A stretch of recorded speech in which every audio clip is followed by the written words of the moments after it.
Alright, you guys, so I've got 5 games to share with you now. All that I've played in the last 24 hours, and I think in all but one of them I actually go behind in material at some point in the game, but get back into the game and go on to win through basic aggression. Just aggressive tactics, attacking my opponent, and taking advantage of the imbalances that could be in my favour. So let's go through the first game. My opponent's rated 1433. This is a 10-minute rapid. Okay, so we've got E3 opening. So I'm going to go into a reverse London, and he's got this kind of King's Indian setup, little fortress up there on the king side. So I just carry on with my development. I don't want to trade off my bishop for that knight. Occupy the centre of the board now, because I figure that with white putting their knight there, yes, I'm breaking my London structure, but tactically it makes sense because the knight's going to have to retreat, and I've gained a tempo, so I'm now ahead in development compared to white, although white has castled. Okay, so we have another fianchetto bishop, and completing development there. Alright, so interestingly, white has moved their king into the corner and then the knight in there. So the first thing you want to look out for here when you see a king with no possible moves is it possible to get a knight into there with check safely, and that would be a lovely smothered mate. In this case, nope. And here we go, queen comes up, I centralise my rook, knight goes out to the edge of the board, for no clear reason, so I kick the knight back, pushing my pawns up, gaining some space. And now we have a bit of a gridlock in the middle of the board, but this doesn't concern me too much because I have this path to white's king down there. So I don't think that really favoured white. So white pushes f3, trying to get some breathing space. And now my knight comes in. So clearly I'm looking at this pawn here with a fork on the queen and the rook, and I blunder the knight. Right, so there you go. I'm behind in material. I'm behind a whole piece. What do you do when you blunder a piece? You take a deep breath, you pick yourself up, and you say, okay, well, what has changed now in the game? Right? This game is, chess is about imbalances. Jeremy Silman's got a book all about mastering chess through mastering imbalances. So yes, in terms of material, I am now down, okay? But maybe there are advantages in the game. Maybe there are things that I can use to my benefit. So I push f5, now pushing up towards that king, getting rid of the queen. Knight starts to come in to the territory. It's got a nice, got a nice square here. And now white pushes with a bit of counterplay on the queen side. Now my bishop comes in to kick the queen moves, bishop comes in again. Pawn pushes now to kick the bishop, and this is fine because it's any pawn push from here, it has to be weakening in some way. So this is fine, and now I'm preparing to bring my rook maybe across and start to attack down there. Okay, move my knight out of the way. I'm quite happy to trade off pawns. It's all opening up the king. And now check with the rook. Okay, so easily blocked with the bishop. Now the knight comes in. The knight could then take this pawn for free because its only defender is pinned. So the king moves out of the pin. Now the rook moves across. Pawn pushes, knight retreats. Bishop comes in to attack the rook. Now I ignore that. I assume that I spotted it and just chose to ignore it and bring my other rook across to e8. So we have captures, recaptures with the bishop. So now I'm down a full rook. Okay, I was down a minor piece, now I'm down a rook. Okay, so knight comes in defense of the king. And we have, my knight starts to maneuver around. It's doing nothing really much on this side of the board. It had a look down that side. I mean, maybe we have ideas about coming to here, but okay, so my knight is headed around that. I do think it comes back later. Queen comes down. I line up my bishop against the queen, which means this pawn is pinned. Knight comes in. I retreat the bishop. So maybe got ideas of rearranging my queen and my bishop, we'll see. Pawn comes down, so remember I'm still a rook down. Okay, retreat the other bishop. Queen comes across, line up my bishop with the queen again, and now I'm quite happy to block off these pawns here. It helps my king, gives my king some safety. White, however, you notice, where are White's pawns that were in defense of his king? All the way up the board, so this king is looking a bit bare. Okay, so now I decide to, it'd be great to capture that pawn with my knight, with a fork, but that bishop's going to be defending it, so time to repurpose the knight, okay? And knight comes in with an attack, so captures, and now knight to f6, attacking the queen. Now, this was a slightly odd choice. So black pushes e7 while the queen is under attack. Now, okay, it's a relatively short game. I've got nearly 3 minutes on the clock. I should have simply captured the queen, because if I capture the queen, let's say pawn captures and promotes, doesn't matter, king gets it. Pawn captures there and promotes, doesn't matter, queen captures. Pawn goes to e8 and promotes, rook captures. So I've got this pawn is completely covered.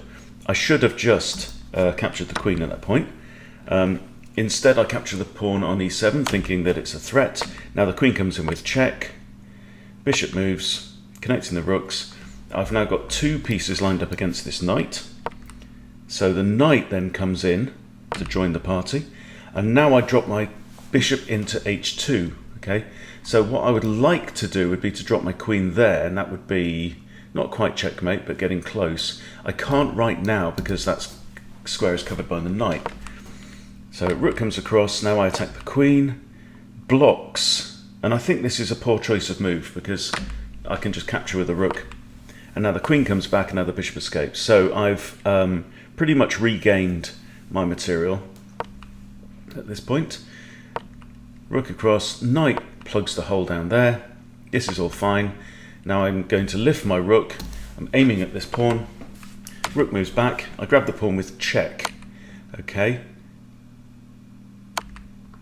So I didn't have to protect my queen immediately because this is an in-between move with check. I win a pawn, king goes there, and now I capture the rook. Okay, so now I'm the one who's actually a minor piece and a couple of pawns up. Now queen comes in, so this is a fork on the king and the queen, which means that I can force the exchange of queens whatever happens, so I do grab the queen, and now we have some dancing around. And the knight's now coming in, and there we go. A fork on the king and the bishop. King moves, rook captures the bishop, so there's nothing to be done. King goes to there, it throws in a check, but it's too little too late, and nothing is now going to stop my h-pawn or my g-pawn from coming up the board and promoting and winning the game. So we'll just see the end, and that's a nice neat little checkmate. This is called a is it a dovetail checkmate? Well, similar, but basically all of the king's escape squares are covered by the queen, and his own pieces are stopping him from moving on the diagonals. Okay, so that's game number 1. Ready for game number 2. This is another 10-minute rapid. I'm playing with the white pieces, and we have a pitch defense. I occupy the center, and we're looking at this standard fianchetto setup on the king side. All very boring. So let's see what we can do to mess it up, shall we? Alright, so pawn comes to push the bishop. I think when you have this set up with your pawns there, I think it's quite important to keep them there. You know, black has kicked the bishop once already, then castled with his king on that side, and now kicks the bishop again. But what I decide to do now is actually to trade my bishop for 2 pawns. So now we have a knight in there, but look at this. If this knight could be persuaded to disappear somewhere else, now I have queen h5, queen h7, checkmate. That would be awesome. So knight comes out, kick the knight, knight comes in, retreat the bishop. This was a fairly pointless move, I think, that attack on the queen. Bishop has to retreat. Now the queen comes out of the way, so I'm preparing to castle queenside and put my rook straight on the d-file. Knight comes back, and now I decide that if black wants to trade his defensive knight for my attacking knight, that's okay because it could open up my rook. Instead he plays e6 and I kick the other knight, and now we do have this exchange of knights. That knight comes back, and now queen into h5. Now what can black do? So the threat is clearly queen to h7 mate. There's only actually one option, which is to move the f-pawn and give the king a bolt hole. So I come in anyway with check, but now it all starts to go wrong. So pawn takes with check, all right? So bishop captures, and now the king really has to recapture. And now I've got a choice. I could take the bishop or the knight, capture the knight because it comes with check. King comes back, can't go anywhere else. Now I could have simply taken the knight as well with check. Sorry, the bishop with my queen, but I come in with the knight. Now I take the bishop. Now the king is forced into the middle of the board, doesn't like to be there. And this is a nice little maneuver to remember.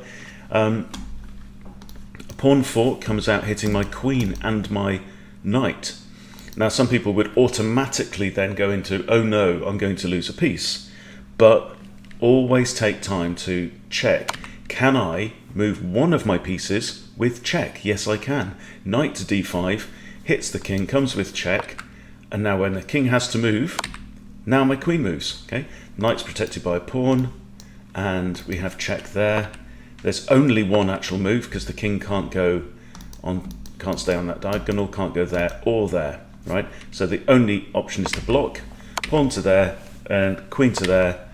King in, rook in, check again, and now that's a lovely checkmate. Oh no, it's not quite a checkmate, but the only option is to block with the queen there. So yeah, really nice aggressive game.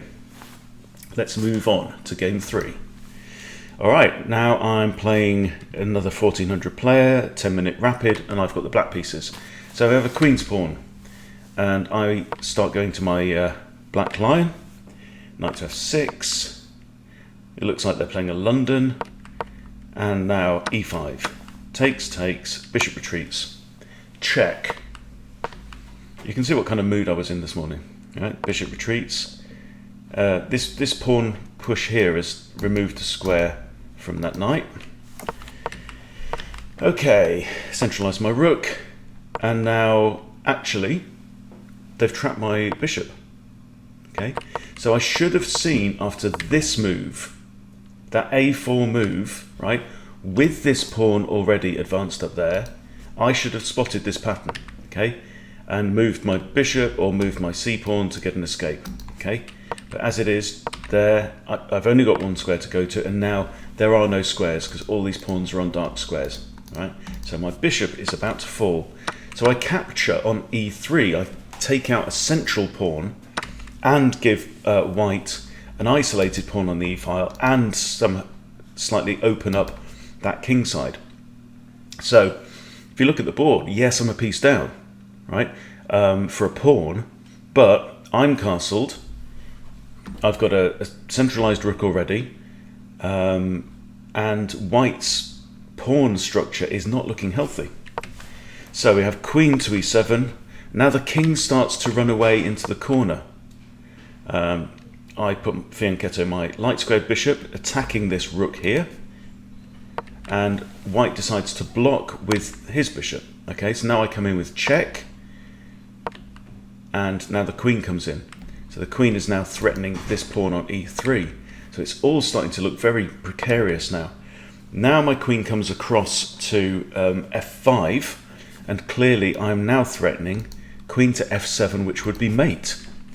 So we have bishop takes, bishop takes there. I recapture with my bishop, again threatening the rook, again threatening the queen.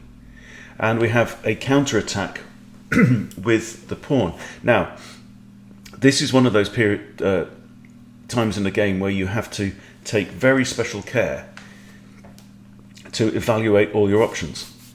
So it could have been possible right now. So I'm still slightly down in material. Okay, one option could have been I could capture the queen, allow the pawn to capture my queen, and then I capture a knight. Okay, so I gain a knight in that instance.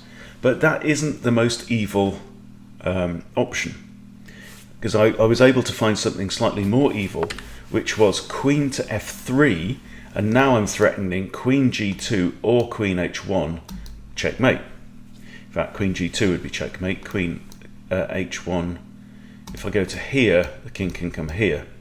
Okay, but that would be checkmate, and there really is no way for white to stop that one, so white resigns with 6 minutes on the clock. Game number 4 already. Okay, I'm playing with the white pieces again, another 10-minute rapid. The Scandinavian, now just look at this. We've been looking a lot at opening principles recently, and I really cannot get my head around why people play this particular opening, right? So I capture, queen captures, knight comes out to c3 for free, kicking the queen, and the queen goes all the way back to d8. Now, I play knight to f3, and I've got 2 minor pieces out on the board, and black's got nothing at all. Why do people with the black pieces insist on playing this slow opening that leaves you behind straight away? Anyway, bishop comes out to f5, bishop to c4, pawn pushes there, acting as a nice guard for f7, because obviously, I would have ideas of bringing my knight in, but this pawn stops those ideas. So now I castle early, fc6, d3, releases my dark squared bishop. Now a5, and at this point, this is actually the same player that I played in the previous game, and I actually wrote in the chat, I'm not falling for that one again. So I give my bishop an escape square. Can you see? It's the exact same pattern here. Would have happened. Okay, so knight comes out to e7, bishop comes out pinning the knight, and a pawn push. You can tell when some players are too quick to pick up the pawn and move a pawn. It makes a huge difference.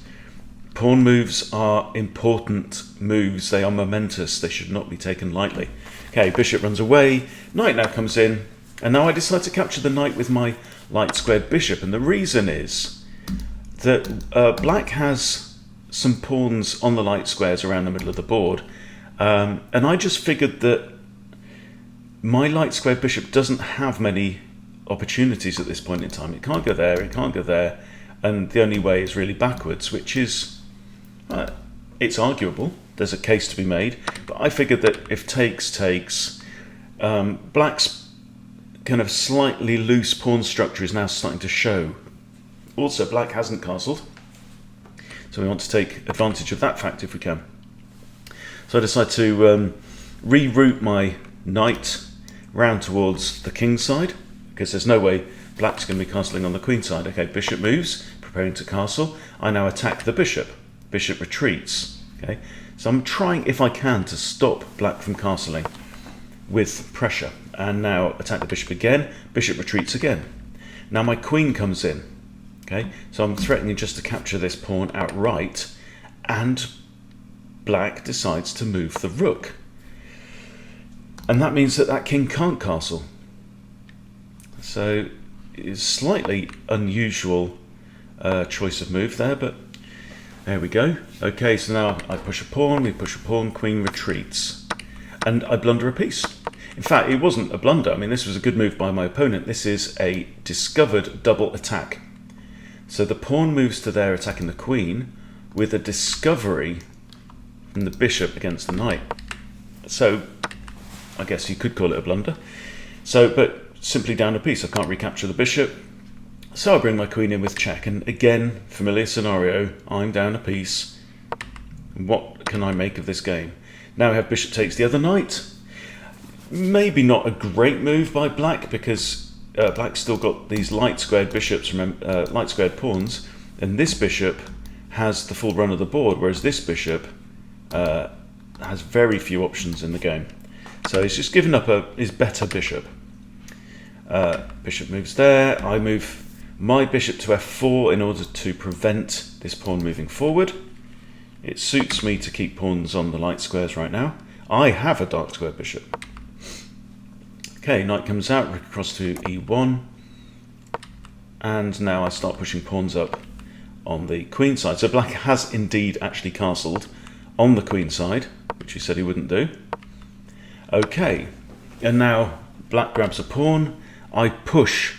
So now, when you've got a situation like this, when you've got a vulnerable king, it doesn't pay to hang around. Right? You want to go in, you want to blast your opponent's defenses away. Okay, so pawn takes, rook takes, check. King has to move. Doubling up the rooks. Very often such a powerful little structure there. Okay, queen comes across again in line with the king. King moves across again. Now I attack the queen. Queen comes down, proposing a trade. Hell no. Okay, c3. Black can now check me, and does. I just drop the rook back.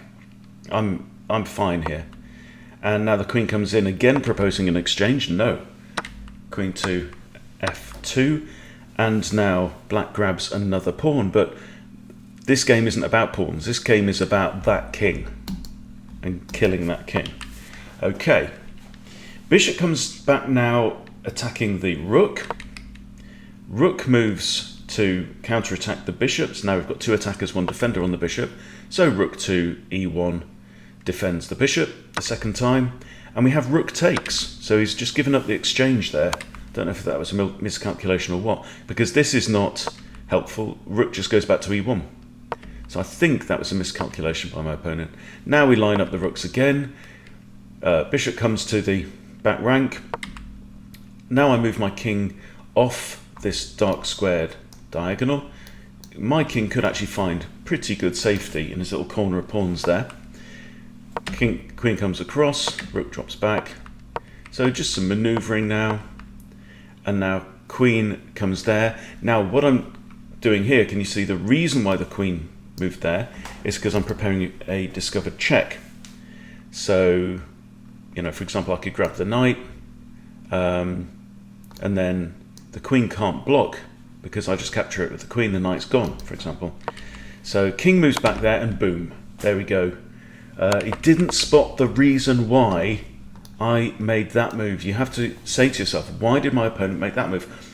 Right, admittedly, they are down on time with only 45 seconds on the clock, but only took 8 of those seconds over that move, and it was not the right move because this simply wins the queen.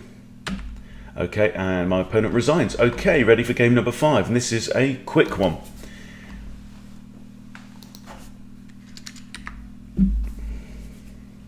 Alright, so this is actually a 5-minute blitz game. My opponent's rated 12-3-2, and I start with e4, and we have the Vienna game. Bishop comes out, bishop out, knight out, d3, d6, bishop out, pinning the knight. Knight out, knight out. Okay, so this is actually the Gioco Pianissimo, right? So it's like the Italian game with both bishops developed to here, and all 4 knights out, okay? So it's looking pretty boring at this time. Pianissimo means very quiet, okay? But see how it works out. So we have kick the bishop, retreat the bishop, kick the bishop again, retreat the bishop again. Knight comes in now to attack the bishop. I move my knight out of the way so that this knight is actually now attacked by my queen. What's he going to do? He captures the bishop, and I recapture with the G pawn. Pawn to f5, queen now to h5 check. Okay, can you see again the cost of so many advanced pawns? King moves, and now can you see the final move of the game? Queen to f7 checkmate. Beautiful, beautiful finish. So in this game I didn't actually go down in material, but I wanted to share it with you anyway because it's such a lovely checkmate. And again we see the same pattern. The king is in a V, its own pieces are preventing it from retreating on the diagonal, and the queen has all the other squares. So there you go. There you go. That's my 5 greatest hits from today. Just wanted to share it with you just for fun, really. But there is an important lesson, which is that if you ever blunder a piece, you go down in material, your opponent pulls a nice tactic or a nice trick on you, the really important thing to do is not to start panicking. And it's so common for people to pile mistakes on top of other mistakes. They start moving quickly in order to maybe suggest to their opponent that actually that was part of my plan and now I'm going to do something clever, but they're bluffing, right? Don't ever do that. If you go down in material, go, okay, I've lost material, but material isn't everything, okay? There are good pieces and bad pieces. There are positional advantages. Has your opponent castle, like we've seen in a couple of examples today, that being unable to castle can be a real detriment. You could have your pawn structure exploded, right? Material isn't everything. So when you find yourself in that kind of situation, stop, give yourself a few moments, have a breath, look at the board again, and decide what out of all this that's just changed could possibly be in my advantage and that I could use maybe to go on and win the game, as we've seen in these examples. So there you go. That's really the lesson for today. Hope it's useful for you. If you haven't subscribed to Chess Bootcamp, please do, so that you keep updated and notified when I bring out new videos. But thank you for your time. See you very soon.